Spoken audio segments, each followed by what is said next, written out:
Okay, thank you so much. So this is now the chance for our media friends and some fans to ask questions to our five stars.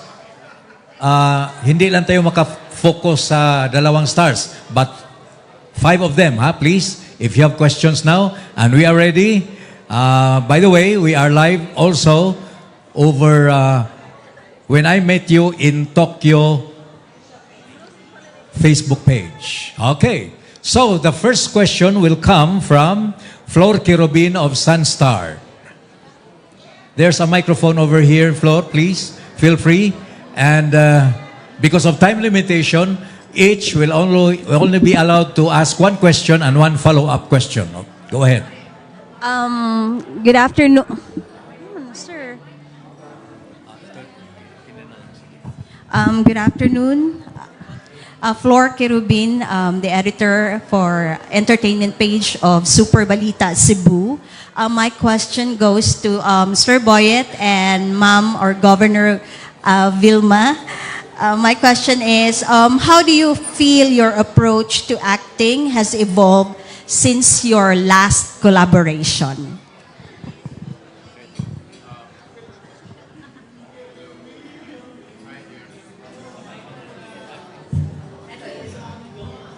Hello, I got it.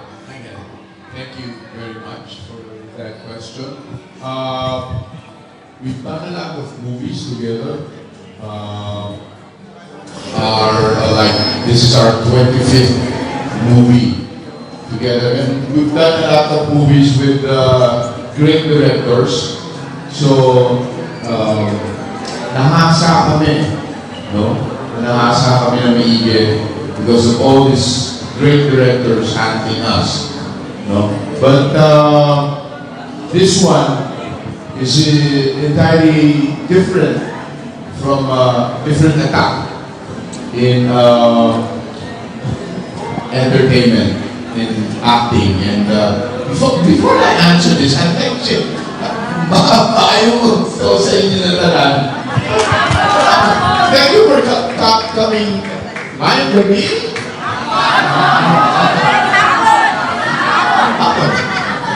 Hapon sa inyo tanan. And thank you very much for coming. Thank you very much for being here. And I am so excited. I'm so glad to be here. Look at that view. Look at that view. All the beautiful people of Cebu are here. And then all the Vilmandans are here. Wow. Thank you for this opportunity. JG Production here. Yes, when I met you in Tokyo. And then going back, in this movie, we just saw the entire movie the other night. The other night, the one that you would see in cinemas. And I can say that the art attack has evolved in a different way.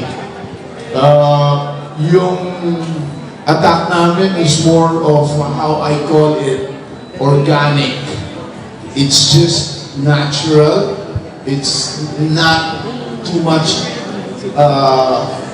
too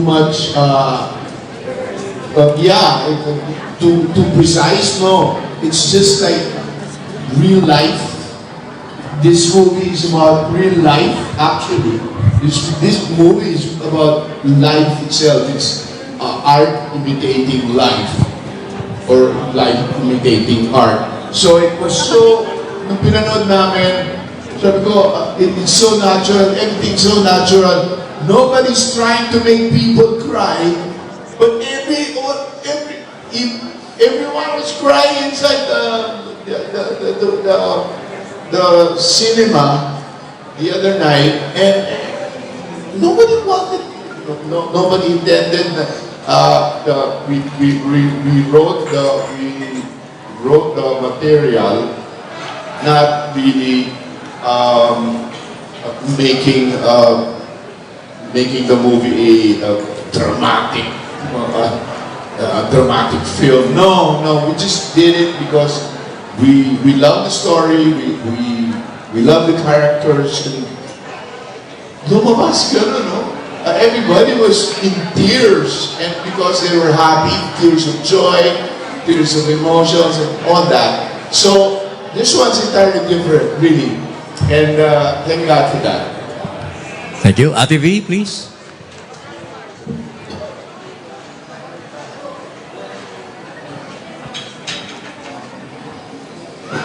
Hello? Ay, Just check. hello? Maayong hapon! Hi, Flor. Hi, Flor. Thank you for that question. Thank you. Copy-paste. No, just kidding. You were asking us how our team or the movies that we did or I did with Mr. Christopher De Leon evolved for, would you believe we've been, the team, we've been together for more than 40 years already. Totoo po yun, ganun na po kami katagal na gumagawa ng pelikula ni Mr. Christopher De Leon. And he made mention a while ago that if we are not mistaken, this is our, if not our 25th, this is our 26th movie together. So the difference may be when we were younger and doing films together, bagets pa kami noon ni Yetbo. Alam mo yung dinideliver naming acting noon is talaga lang kaming mga artista. And I guess maybe I can be, I'm proud to say, or maybe I can brag about it, that we were able to, we've experienced to be directed by ace directors, like mga national artists like Ismael Bernal, Marilu Diaz-Abaya. So, nagkaroon po kami ng tsansa ni Yetbo na makagawa ng pelikula na dinirect ng matatawag po naming mga ace directors. And from there, we've learned a lot.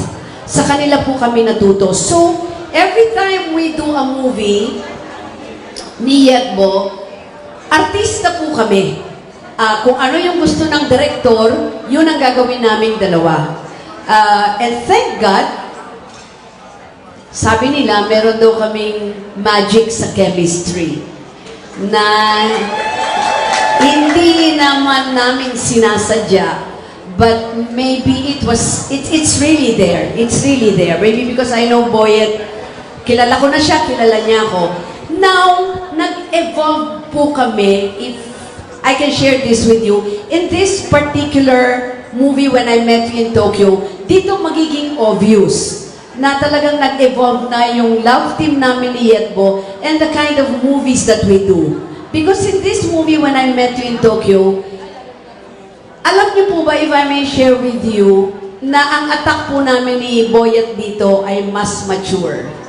Mature na yung attack namin dito to the point na even the scenes that we did, would you believe, kami na halos ni Boyet ang gumagawa. Ang tawag po namin doon, improvisation. Sasabihin lang sa amin yung eksena, bahala na kami ni Boyet kung ano yung gusto namin gawin sa scene. So yung evolvement, yung pag-evolve ng team or acting namin ni Yetbo, makikita nyo po yung difference ngayon dito sa movie namin When I Met You in Tokyo. Kung nagkaroon po kayo ng chance before na makapanood ng mga movies namin noon, like Relasyon, Broken Marriage, napanood niyo ba? Dolzura Cortez, Tagulan sa Tag-Araw, Sinasamba Kita, Immortal.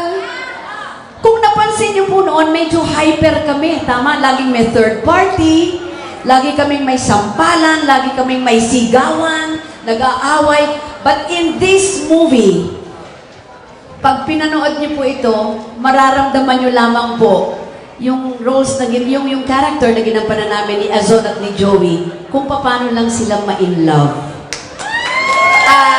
In this movie, papakita lang po namin sa inyo, wala pong mga sigawan dito. Wala pong third party dito. Walang kontrabida dito. Ang gusto lamang po namin ipakita sa inyo sa pelikulang ito na mararamdaman po ninyo, you will feel happy when you watch this film. You will feel kilig when you watch this film. And you will feel the emotion when you watch this film. We watched it last night. And siguro the only thing I can share with you when you watch this movie, it's very simple, but beautiful love story. Hindi ko alam kasi naiyak ako sa dulo. Hindi, ako na pumanap, ako pang naiyak. Sana para po sa inyong lahat, we are trying to invite you to please do watch. We are trying to offer you something different, which I think you will enjoy. Kasi dito po, marami akong kaedad dito 35.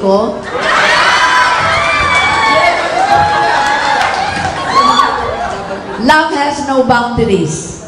Lahat tayo pwede ma-in love. Kaya basta't walang masasagasaan, pwede kayong ma-in love. At masarap po ma-in love. Yan ang bibigay namin sa inyo when I met you in Tokyo. Okay, thank you so much, Vilma. Januar Aguha of The Freeman, you're next. Okay, Januar. Thank you, Flor. Flor, thank you. Yes. Januar Junior Aguha from the Freeman Cebu. So, I have a question for Miss Vilma and Sir Christopher De Leon. You're basically a legend here in the Philippine film industry. So I'm just curious, what are your observations of how Philippine cinema has evolved from your younger days to now? Yes.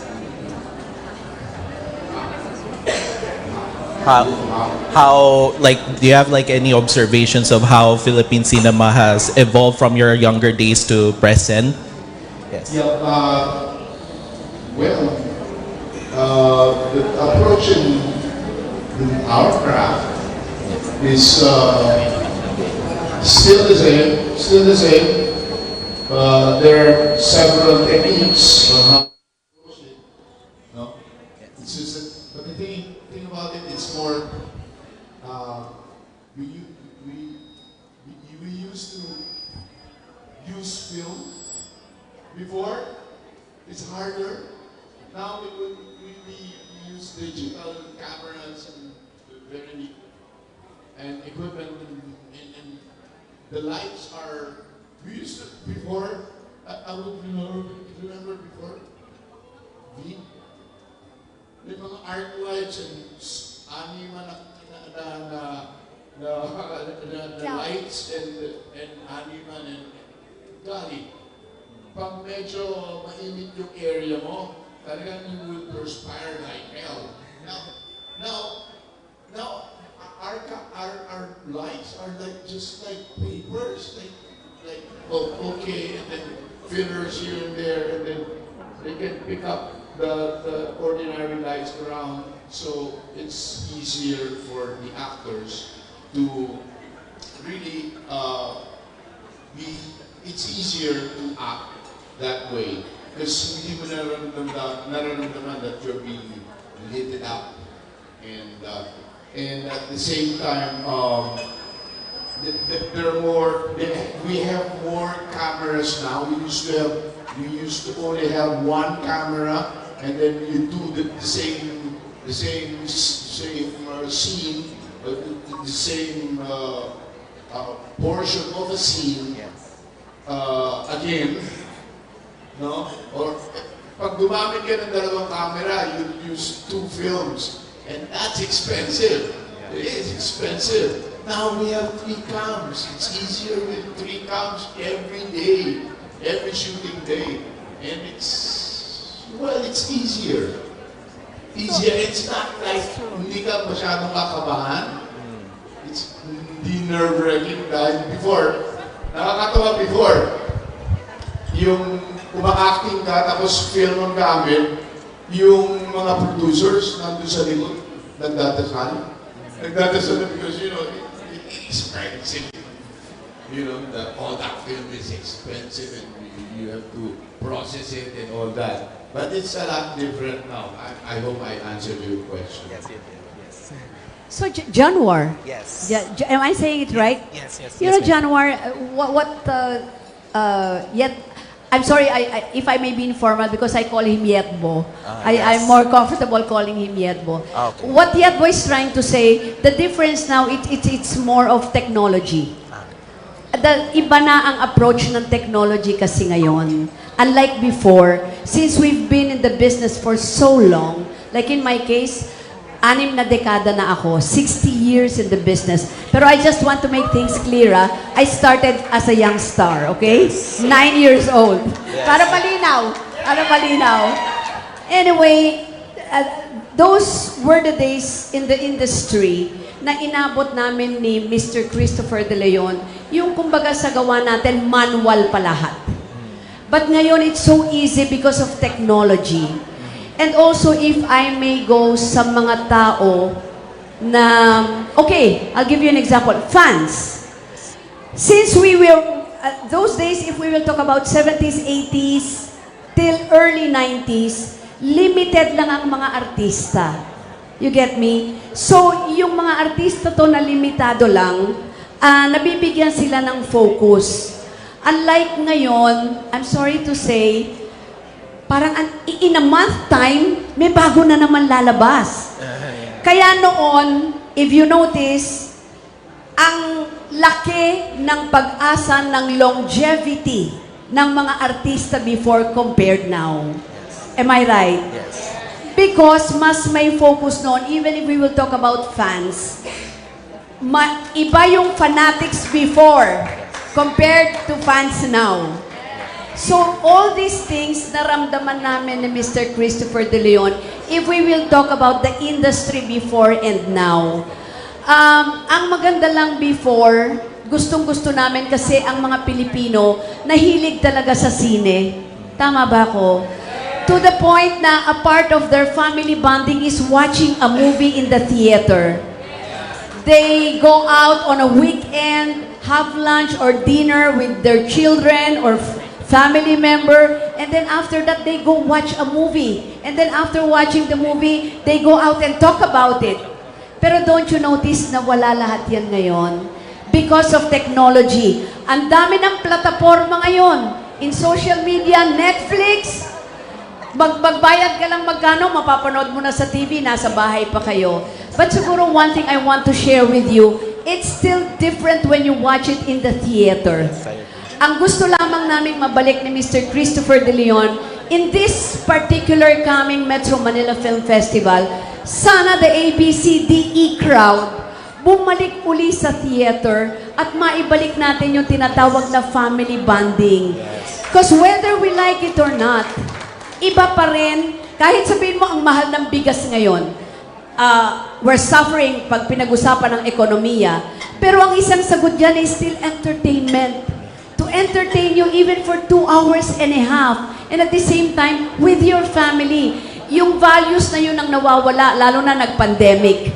Sana itong darating na Metro Manila Film Festival, yun ang gusto naming lahat ng cast at ng miyembro ng Metro Manila Film Festival. Mabalik namin ang crowd na yan. Na sana they go out again, eat dinner, eat lunch with their children, with their family, and go back and watch the movies in the theater. Balik natin yung values na sana. Kasi entertainment is still the best na solusyon para kung nakakaproblema tayo. So sana, sa Metro Manila Film Festival, we expect you at nakikiusap kami, go back to the theaters! Balikan nyo yung sine. Okay ba? And mag-enjoy tayong lahat. So, 10 pelikula po ito. Pakiuna na yung When I Met You ito. Pero support the Filipino industry, please. Pero this coming December 25, please watch naman When I Met You in Tokyo. Sana nasagot namin ng tama, Januar. Yes. I have one last question. Love teams run this industry. So, being a love team for so many years, decades now, what is like your advice to newer love teams on how to build chemistry and their connection to their supporters or fans? May I? Yeah. Yes. You know one thing, Januar. Siguro love team is very important. We started as yung mga love team also. VN Bot, Gayan Pip, Gayan Yetbo. Pero, hindi ka po pwedeng magtagal sa love team. Dapat, as an artist, you really have to grow also. Kailangan, there'll come a time, you have to take the risk of at least doing things na tinatawag nating turning point if you want to talk about longevity. Kasi magsasawa din sa love team later on. And then sa love team naman, walang masama sa love team. Pero meron dyan, nagkakainlaban. O yan, nahihiwalay tuloy. Meron, hindi pa naman ako tapos. Hindi pa ako tapos. Hindi pa ako tapos. Meron naman mga love team nagkakatuluyan. Tama ba?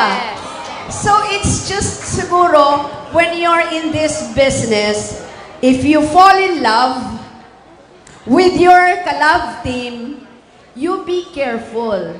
Kasi to be in this industry, meron lang magsalita ng isa dyan, nakikinig ka, minsan ang lakas maka-epekto. And kahit papano may apektuhan ang relasyon ninyo. So, if love team kayo, nagkainlaban kayo, you really have to be strong. But if not, maging professional na lang muna kayo. Kung gusto nyo tumagal. So, love team is very important, but definitely love team is not forever in this industry.